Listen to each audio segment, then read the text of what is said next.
friends, and welcome back to Movies, Munchies, and Moscato. I am Rhonda. And I am Rochelle. And we're just a couple of friends who love movies, television, and wine. So that is something that interests you. Please stick around and subscribe so you don't miss an episode.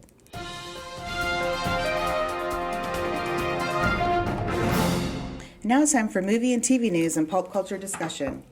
So first up, White Lotus on HBO Max has been renewed for a third season. Woo! It will have a new cast and a new location, per what they would like to do, and anthology series-wise. So that's exciting. No word yet on if Jennifer Coolidge will come back, but I'm sure they don't want to say because they don't want to give away if she's not the one who ends up dying in season 2. So I guess we'll hear about that later. If she survives it, then she may end up, being in the third season as well. We will see. Can't wait to see the location they choose. That's always neat. I know. Where else can we go? Let's go to Greece. Who knows? We'll see. Bradley Cooper has signed on to star and produce Bullitt, which will be directed by Steven Spielberg. This is a remake of the 50s movie that starred Steve McQueen. And Bradley Cooper now will take on the Steve McQueen role. So it's not a movie I've ever seen. I know it's about a race car driver, I want to say. So Steven Spielberg, man, lately has just been getting out there. We were reminded earlier that he's back. Yeah, we were reminded earlier he has The Fabelmans coming out for the holidays. So, yep, he's getting back in it. Angelica Houston has joined the John Wick spinoff movie called Ballerina that will star Ana de Armas. Angelica is reprising her role from the third John Wick movie that she was in.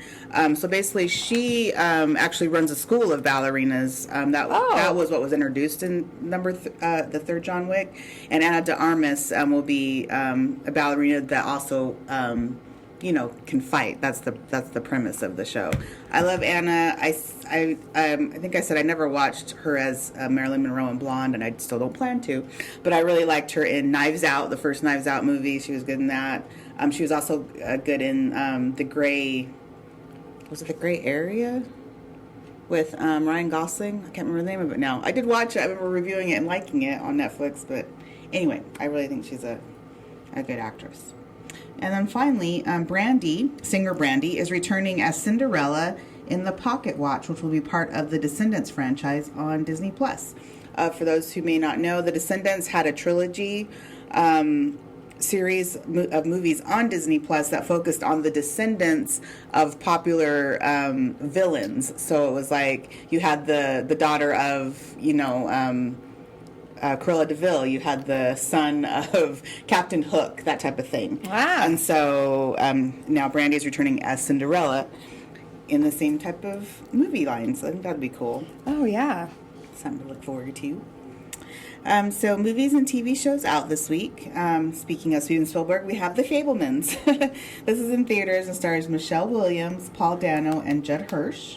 So young Sammy Fabelman falls in love with movies after his parents take him to see the greatest show on earth. Armed with a camera, Sammy starts to make his own films at home, much to the delight of his supportive mother.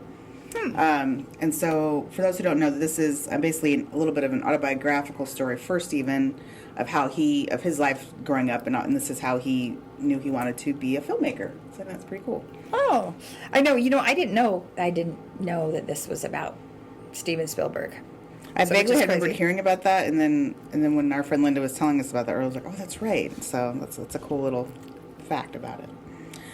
Devotion, this will also be in theaters and stars Jonathan Majors and Glenn Powell, most recently from Top Gun Maverick.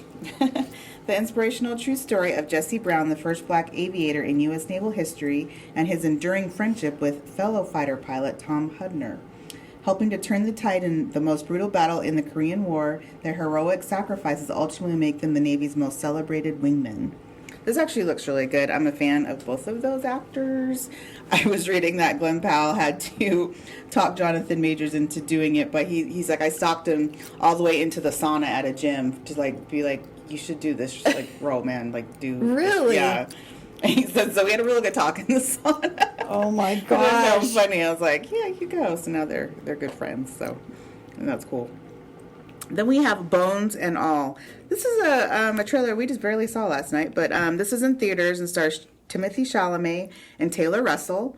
So love blossoms between a young woman on the margins of society and a disfranchised drifter as they embark on a 3,000-mile odyssey through the back roads of America. However, despite their best efforts, all roads lead back to their terrifying past on a final stand that will determine whether their love can survive their differences. Now, what this synopsis does not tell us is that they are basically cannibals. It's the craziest thing. I was like, I don't know about this. Yeah, and they make it. The show makes it seem like they're in this era of society where there's a good majority of people who are like this. So anyway, it looks interesting. I probably will not see it because I just can't. Y'all, I still haven't seen Silence of the Lambs, and that's what? I'm sure that's not even as bad as what this is going to show you. So that is crazy. I know. So probably won't be seeing this. Then we have Wednesday. This is a new series on Netflix and stars Jenna Ortega, Catherine Zeta-Jones, and Louis Guzman. So while attending Nevermore Academy, Wednesday Addams attempts to master her emerging psychic ability, thwart a killing spree, and solve the mystery that embroiled her parents 25 years ago. I am into this. I was a big Addams Family fan of the old TV series, plus the newer movies that had starred Christina Ricci in the 90s. So I will watch this. I think it looks cool. Uh-huh. And then we have The Noel Diary. This is a movie on Netflix and stars Justin Hartley, from This Is Us, and then newcomer Barrett Doss. So when a best-selling author returns home at Christmas to settle his mother's estate, he finds a diary that holds secrets to the past. This, cute Christmassy movie. I'll probably, of course, watch it. Don't you worry. I have another Christmassy movies on Netflix I watched this past week that I'll be reviewing. So no worries. I'll be keeping you guys updated cannot wait. On the Christmas stuff. And I have something creepy that I'm watching. Then we have Echo 3. This is a new series on Apple TV and stars Luke Evans, Michael Huisman, and Jesse Collins. So when scientist Amber Chesborough goes missing along the Colombia-Venezuela border, her brother Bambi and her husband Prince struggle to find her against a backdrop of a secret war. This does look actually intriguing. I'll probably watch this. I do like Luke Evans. He was in that series I think you watched off and on called The Alienist on TNT. Yes, I did like that. And Apple TV lately has been, giving us some good shows, so I'll probably check it out. Then we have Shaq. It's a docuseries on HBO Max. So this features a series of revealing interviews with O'Neal as Shaq tells the story of a basketball legend unlike any other who has a larger-than-life personality. So if you're a Shaquille O'Neal fan, that's the docuseries for you. I don't care either way, but you guys enjoy. Then we have Welcome to Chippendales. This is a new series on Hulu and stars Kumail Nanjiani. Hope I'm saying that right. Marie Bartlett from the first season of The White Lotus, Annalise Ashford, and Juliette Lewis. And she's from Yellow Jackets. People, I'm still trying to get this one to finish Yellow Jackets. I'm just putting it out there again if you guys haven't seen it, please watch Yellow Jackets on Showtime. Anyway. I know I need to finish it. This is the story of Indian immigrant Soman Steve Banerjee, who becomes the unlikely founder of a mail review that becomes a cultural phenomenon. You guys, I've probably talked about Chippendales to death, and I'm sure in your minds, but I do recommend probably checking out this series as well if you still have not watched the documentary I watched on Discovery Plus. It's worth a watch because it's the most interesting story. I mean, who just knew all this drama and murder was going on in the background of the Chippendales dance show? It's honestly very good. I think it's interesting that it seems to be the pattern of, a documentary comes out and then the show, then a movie about it. Oh, that's true. Yeah. I've seen several like that. That is true. Like Dahmer. Oh, right. And then they have the show, the movie about it, and then they the documentary, and there's several of those. But then there's the one where the guy, I forgot, where he pushes his, we don't really know, but he supposedly pushed his wife down the stairs or beat her, but they had a great relationship. Oh, is that the staircase one? Yes, the staircase. Oh, okay. The staircase. Well, they just did a documentary. That was the movie. Now they've done a documentary that is also on the same thing. There's several of those. It's kind of like this pattern now. It's kind of like, wow. That's true. They did a documentary on that Jan that got kidnapped, and then now the series is out. Yep. Called Now A the Friend of series the Family. is out. Yeah. Mm-hmm. That's true. And I'm thinking, how many of these can we watch? We're just doubling up on all of them. I guess I'm assuming they may go by it like, well, the documentary did so well. Now we should do like a movie or TV version of it. Yeah. I'm guessing that's why that comes from. That's kind of what I'm guessing. I'm guessing too. if no one watched it, it'd be like, we're good. We don't have to continue on. But if people are watching, they'll keep putting them out there, I guess. I agree. So I will watch this and report back, even if no one else does. But I find it interesting. It's just so crazy what went on behind there. Then we have Criminal Minds Evolution. This is a new series continuing on Paramount Plus and stars returning Joe Mantegna, Paget Brewster, AJ Cook, Adam Rodriguez, and Aisha Tyler. So FBI's elite team of criminal profilers face their greatest threat, an unsub who used the pandemic to build a network of serial killers. As the world opens back up, the network goes operational, and the team must hunt down one murderer at a time. Very great, premise of this. I love Criminal Minds. So, I do, and I right? love this whole Joe Mantegna, Paget Brewster. I mean, they're all really good. AJ Cook, yes, I'm all excited about this. I'm a little bummed that our friend isn't going to be on there. Our beautiful friend. Yes. Shamar Moore. He's still busy with his own series. Where are you, man? He's still busy with his own series. He can't. Gosh dang and it. with them being on the same network, I can see why they. In this case, it's a CBS owned network, but I'm guessing you probably can't loan someone out when that happens. Like, can't he just cameo for one thing? But probably not. But let's see. When is this supposed to come out? It's not sure yet. It's on Friday. It's this week. This Friday. This is this week. Yes. Yeah. Sorry. Yes. Okay. Yes. I'm excited. Yeah. It's okay. Some of these had started on Wednesday, like the Chippendale started today. But yeah, it's Criminal Minds is on Friday. Okay. And then finally, we have Pitch Perfect, Bumper in Berlin. Yes, this is a series spin-off of the movie Pitch Perfect. This is on Peacock and stars Adam Devine and Sarah Hyland from Modern Family. So Bumper Allen moves to Germany to revive his music career when one of his songs gets big in Berlin. Y'all, as a Pitch Perfect movie fan, I watched it. Bumper was by no means my favorite character from that show, but I'm still curious enough to watch it because I did love those movies. So right. I'll give it a whirl. If it doesn't grab me over two episodes, I'll drop it. But I'm sure if the music's awesome, I can hang in there.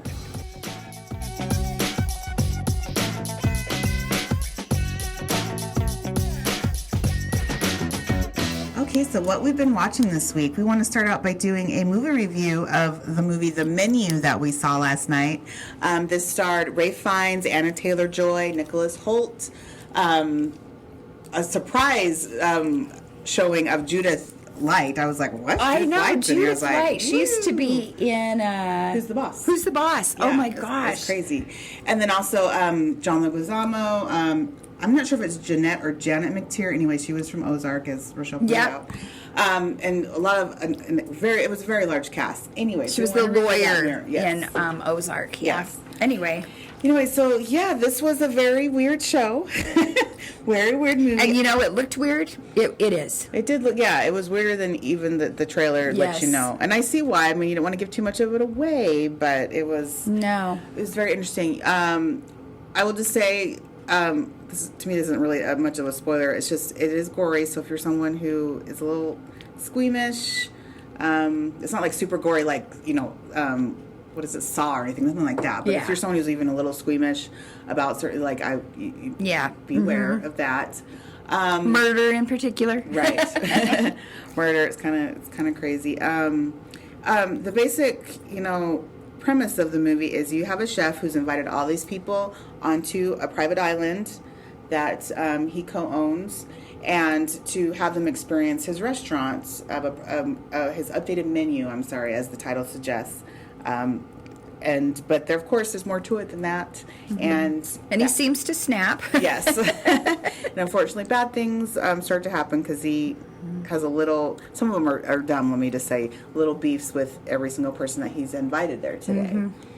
And Anna Taylor-Joy is kind of the cog in the wheel because she was not originally supposed to be there, and she is. Yep. And, hijinks ensue after that. Yeah. But it was just, it was one of those ones that you made you think about after for a bit. I did like it. It was just weird. I'm not sure it's something I could watch again. Right. Yeah, no. It's definitely not that one. It had an ending I still am questioning. Yeah, I'm still questioning it. So, I guess it's good that when, if you leave a movie and you're still thinking about it the next day or that night. That's true. Maybe That's true. maybe the producer, the director has done their job. So Yes, because it worked for me. I was thinking about it last night and I thought, what in the world? What did that all mean? That's true. Rochelle was saying it'd probably be definitely an awards contender because it's just weird enough that, of course, He'd definitely get an Oscar of some sort. Someone will be nominated for something. I mean, the cinematography was great. I guess that's true. I mean, the food looked, awesome, whether it was something you would really want to ingest or not. But yeah, it was. Like I said, it was just a crazy Just experience. odd. It was just a very odd thing. So I would. I'm going to give it 3.5 wine corks. Okay, I was going to go with 3. So Okay. yeah, All right. So Middle of the road. We're pretty close. So if you're someone who alone just wants to go based off the actors in it, I think it's worth it. Like I said, it's interesting, and maybe you'll have a different, obviously, take on it than we do. Like I said, I did enjoy it. It was just it was like an almost like uncomfortable enjoyment. Right. Does that make sense? like, should I be really laughing at this or should I enjoy Right, this? Yeah. There were some dark humor in it. I will say that. Definitely. So, yeah. So okay. So for me, what I watched this week, I did season 3 of Dead to Me on Netflix, as I warned you guys I would last week. Warned you, whatever. So this again stars Christina Applegate and Linda Cardellini as 2 friends just navigating this wacky friendship of theirs. I don't want to give too much away if no one's ever seen the whole series, but season 3 was a roller coaster for me. I was laughing and I was crying. I was then crying again, then I was laughing again. It is considered a dark comedy series, so it is just 10 30-minute episodes, and so it really does fly by. But it was so good. This was its final season. And it ended in one of those question mark notes, but I'm not mad at it. Usually I hate when they go kind of in something on a cliffhanger, but in this case it made sense for what the series is, for how they ended it on a mini cliffhanger, so I'm okay with it. Normally I wouldn't be, but it was still enjoyable. I like the 2 of them. I hope they can do something else together, because they have a really good chemistry. They play off each other well. That was a good casting decision. And James Marsden, who's also in it, he's awesome too. Love that guy. Love him. So I would, overall for season 3, I would give it 4 wine corks versus the 5 honestly would give to the previous seasons, but it was enjoyable just because I was like, whoo, up and down of emotions on that one. And then I watched The People We Hate at the Wedding. This is a movie on Amazon and starred Kristen Bell and Ben Platt, Broadway's Ben Platt. Love his voice, as I think I said last week. This was so funny, you guys. If you guys want a good laugh, watch it. It was seriously like I think a 90-minute, maybe an hour and 40-minute movie, and it just flew by. I was laughing pretty much from start to finish. It's all about. There's 3 siblings. The oldest sibling is getting married. She lives in London with her dad. The other 2 siblings have a different dad, but they all have the same mom anyway, and so they're invited to the wedding, and they've had a semi-strained relationship, so it takes some effort first to get the 2 other siblings to London for the wedding, and then once they get there, they do not behave. They cannot behave themselves to save their life, but it's great. It's just great. It's just fun. It's just one of those fun movies that aren't stupid, aren't cheesy. It's just a good, fun comedy that makes sense. So for me, maybe a little surprising, but I'm going to say 4.5 wine corks. I'm going to give it a straight 5. But it was I really enjoyed it. It was it's also a good time. Christmas movie, So not that one. It's not a Christmas movie. Oh, Christmas No. movie. Oh, okay. No, I'm talking about The People We Hate at the Wedding. Oh, still, yes. Yes, so that one, 4.5 It couldn't wine. be Christmas at all? Nope. It's not Santa Christmas at all on that one. Not at all with that one. All right. And then finally I watched the movie Christmas with You on Netflix. There's the Christmas one. This stars Freddie Prinze Jr. As a single dad whose young daughter is a fan of this pop singer. And the pop singer is tasked with creating a new Christmas tune in order to get on SNL, or she's afraid she's going to lose her recording contract. So it's kind of like she leaves the city to find inspiration, and Freddie Prinze's daughter is what gives her the inspiration, and then he's also a music teacher, so he helps her write the song. It's just one of those cute, yes, a little cheesy. feel-good movies. Oh, sorry, I didn't say, but the singer is played by Amy Garcia. She's from the TV show Lucifer that I used to watch. But anyway, she's actually a really good singer. I remember she sang in that TV show too, so it made sense that she was playing the singer in here. I don't think I've heard of her. But yeah, it's just a really cute Christmas movie. Like I said, it's a little cheesy, not Hallmark cheese. Somehow Netflix is a little bit above than the Hallmark or Lifetime Christmas movies. So again, this is just one quick 90 minutes. If you just want a cute Christmas movie, definitely recommend watching it. Is there a Christmas movie that doesn't end on a good tune? I don't think there is. Is there? Oh, there was. Krampus. That's a bad one. No, there was one. I can't, honestly, it's like I can't remember the name of it now. I remember being like, what? How is this? Is not uplifting. It was a sad Christmas movie. I just remember thinking, this is not uplifting. I can't think of the name of it, though. It was back in the 90s, though. Okay. So it's been a while. So you do know of one. I do. It's been a while. But for this one, I would rate it 3.5 wine corks. So it was pretty good. It's a pretty good show. Well, this has been kind of a busy week for me because I've been actually watching a lot of sports. So my Utes did not win, and that was really devastating, but whatever.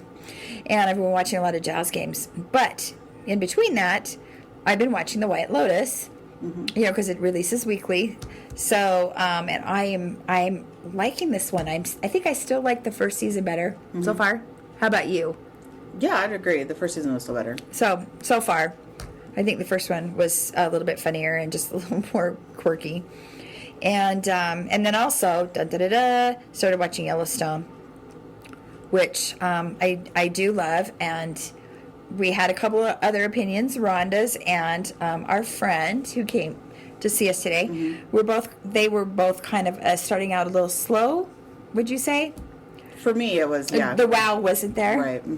Anyway, I am enjoying it. I still think it's great. It's just like, yeah, maybe not kind of the wow. But then I did start watching 1899 on Netflix. And, yeah, that's one of those, if any of you saw the show Prometheus, that's, outer space. There's some crazy, weird spaceship that goes missing. But, of course, there's a signal on it, so they go in to take a look. And this is kind of that same theme, but it's a ship this time, and the ship goes missing, but somebody's sending us distress signal, and it's been missing for 4 months. So I'm actually only to like the second episode, but it is pretty creepy. Here's kind of the weird thing, and it kind of caught me by surprise. You have your English speaking. Right, so the actors are speaking English. Okay. And they're coming from across the pond. They're sailing to America. Okay. And then you have actors that are speaking French. So you have both. So there was a time where I was like, do I need to get subtitles on here? Or just, I don't know what they're talking about. That's interesting. And yeah, so it kind of slips in and out. So you have to read, and then you have them speaking in English as well. It's the craziest thing. Oh, that's cool. Yeah, but so far it's good. It's definitely a thriller. Oh, that's awesome. Okay. It looked interesting to me. I thought I might check it out too.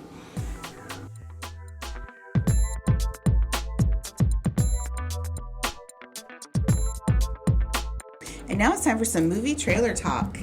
First up, we have 80 for Brady. This will be in theaters February 3rd and stars Jane Fonda, Lily Tomlin, Sally Field, and Rita Moreno. The dream team, as far as I'm concerned. Yep, absolutely. This looks hysterical. This looks funny. It looks very funny. This definitely a Grace and Frankie type of thing. Why have these four not been in a movie before? This is like so good. It's like obviously Jane Fonda and Lily Tomlin have worked together for years now on Grace and Frankie, but putting Sally Field we haven't seen in a while, and Rita Moreno, who we last saw in the West Side Story remake, but still, it's like, yeah. Anyway, I think she does a lot of directing and behind the scenes stuff. That's probably true. Yeah, that's probably true. So it's not like she hasn't probably been around. She just is behind the scenes, but Sally Field, where has she been?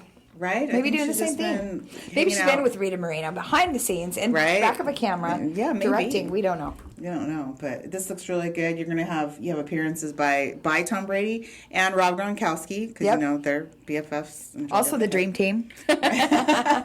So yeah, it just looks really good. I mean, it's about these 4 friends who want to go to the Super Bowl before they think Tom may retire, and so they just want to do it.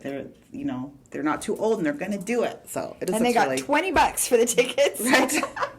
I love how they just show up without tickets. Like, huh? Yeah. That's a yeah. I They're think like, how much is it? 10,000. Oh, I got 20. I got She goes, I have 20 in my strap on. Yeah. People watch the trailer. I was like, well, it's fine. It looks great. Yeah, it looks really good. So I am on board for this. There's so many good movies I've realized that come out in February, which is my birthday month. Yeah. It's funny. You know what? It is all a tribute to you.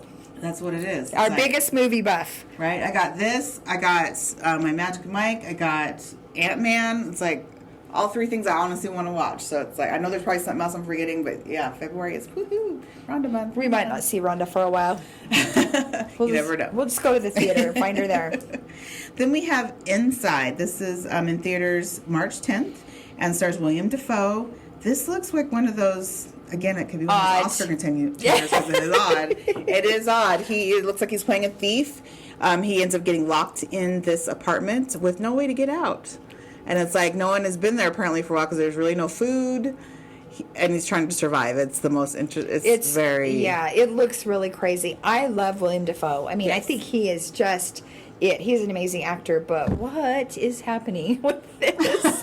Yeah, it was very interesting. It just takes place all in this one, penthouse the whole entire time. You can tell. Mm-hmm. So think phone booth, Yes. but weirder. I loved Phone Booth, though. So- When we first went to see that, I thought, there's no way this is going to hold my attention. I thought it was great. So Mm-hmm. maybe this one will work. We don't know. That's true. That's true. I'm on the fence right now about seeing it. If I see another trailer that Yeah. shows a little bit more, maybe we'll see. Yeah, we need more. And then finally, we have The Old Way. This will be out in theaters January 6th and stars Nicolas Cage and Ryan Kiera Armstrong. She is a youngin' who's new to the game. So Nick Cage getting back out there as usual. This Wow, is yay. a Western. Good old Western. Now, as you guys know, I'm not really on board with Westerns, but this is intriguing me. This actually looks pretty good. Good old revenge flick. That's why. Yeah, yeah. You put some revenge in there, someone trying to get some justice, and I am here But for is this it. when you want to go to the movie theater for? I wasn't. Not necessarily, Yeah, no. I could see me being at home to watch it, but I don't know Right. that I want to go out and watch it. That's true. I I'm mean, with you there. it looks good. It really does. does. It's just, I don't know. It does look good, yes. It's really interesting. I don't know about you, but like, I'm a huge Yellowstone fan. Mm-hmm. I love seeing this cowboy type themed movie, but then it seems like there are a lot of them maybe coming out now that are maybe trying to be as popular or trying to be that Yellowstone, and I'm just not having it right now. Mm-hmm. I'm just into Yellowstone. Yeah, I hear you. So, But so we would see this, but yes, probably not in theaters. But yes, it does look good enough to watch. I'm on board.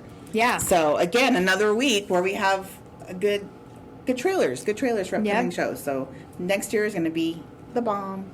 You will still say that. Sorry, I'm showing my age. Yes, I'm in my 40s. Case I'll do it now. Yes, it's the bomb. Anyway, Da bomb. Well, I think that's all we have for this week. Thanks so much for listening. We had fun as usual and hope you enjoyed it as well. Please give us a review or comment, as it really does help us out. And we'd love to hear from you guys too if you agree with us on something or if there's something you want us to review. You can also follow us on Instagram at movies_munchies_moscato. And we'll see you next time. Have a wonderful Thanksgiving weekend and stay safe, everyone. Thanks for hanging. thank you guys.